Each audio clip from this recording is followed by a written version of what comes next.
নাহমাদুহু ওয়া নুসাল্লি আলা রাসূলিহিল কারীম আম্মা বা'দ। প্রিয় দেশবাসী, আসসালামু আলাইকুম ওয়া রাহমাতুল্লাহ। দল মত জাতি ধর্ম নির্বিশেষে সকলের প্রতি আমরা ইংরেজি নববর্ষের শুভেচ্ছা জ্ঞাপন করছি। আমরা দোয়া করি চলমান বৎসরের চেয়ে আগামী বৎসর যেন এদেশের মানুষের জন্য আশা জাগা নেওয়া হয়, মানুষ যেন সামাজিক নিরাপত্তার পথ খুঁজে পায়, মানুষ যেন বর্তমান সরকারের জুলুম থেকে মুক্তি পায়।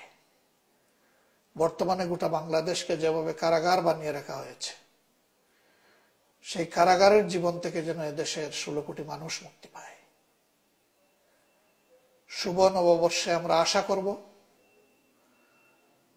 গত 5 বছর জনগণের উপর যে সমস্ত অন্যায় অত্যাচার করা হয়েছে, মানুষকে খুন করা হয়েছে, পঙ্গু করা হয়েছে, গুম করা হয়েছে, লক্ষ লক্ষ মানুষের বিরুদ্ধে, নিরপরাধ মানুষের বিরুদ্ধে প্রতিহিংসামূলক মামলা দিয়েছে সরকার,